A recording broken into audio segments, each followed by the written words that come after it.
Hi guys, magandang araw. Pakita ko sa inyo yung pagpunta namin guys sa Badok Beach, floating cottage beach. Part ng Ilocos Sur. Boundary po yun ng Ilocos Sur at saka North. Naghanap kami ng parking dito guys kasi walang mapaparkingan. So, yun na nga. Ito na yung parang touring niya. Nakarating kami. Ito na yung mga floating cottage. Then, ito yung palusong na area papunta dun sa baba na. Ito yung mga cottage nila guys. May mga drum po yan na nilalagay para po mag-floating. Itong part na to is yung sa unahan niya. So, ito na guys. Dito na kami. Ayan, mayroon na kami nakuhang cottage.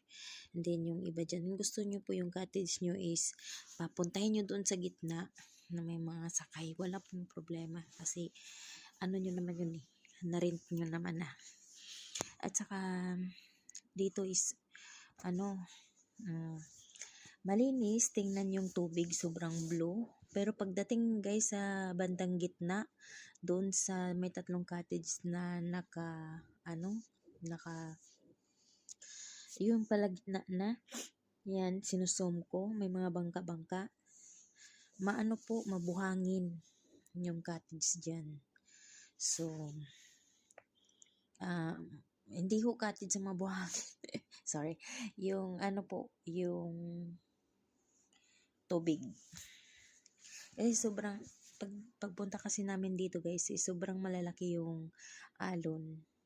Kaya parang kinutkot ng alon yung tubig sa dalampasigan, dinadala niya doon sa gitna.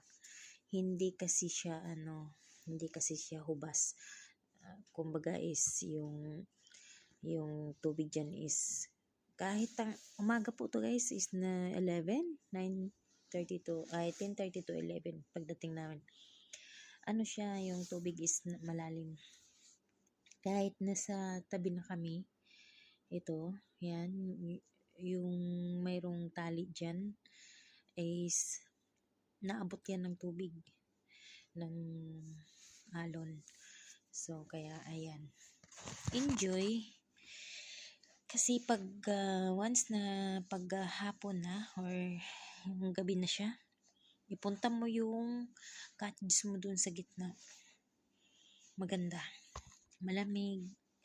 At saka, konti na masyado yung alon, hindi maingay. Katulad ngayon, pag umaga maingay yung alon, guys, ganyan naman ang lalaki. Sobrang lalaki ng tubig ng alon sa dagat. Tsaka, maganda kasi siya, kumbaga is, tourist spot talaga siya guys. Pero kulang lang dito is yung maintenance ng mga nagtatrabaho. Kasi parang, tingnan nyo guys yung sa taas. Ayan. May mga natitira pa yung parang atip-atip ng mga hindi nila nakuha. So, dapat itabi nila yun kasi yung iba dyan, siyempre maraming mga bata pag naliligo, di ba?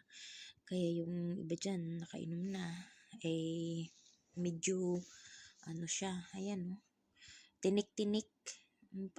Alam nyo, parang ito siya. Alam nyo yun, yung parang may tinik-tinik dyan sa dagat na kinakain din. Yan, mga katawan yan, ng mga, yung parang, hindi ko, anong pangalan nun. Basta matinik siya, na nakatago sa ilalim ng bato guys. Ayan, yan. Bahay niyan itong mga to nasa taas ng dalampasigan, nasa taas ng mga buhangin. Yan po, naipon. So, pag wala kang chinilas, yan talaga mahirap. Ayan, ito naman yung dinaanan namin, papasok doon sa beach na yun. So, yun.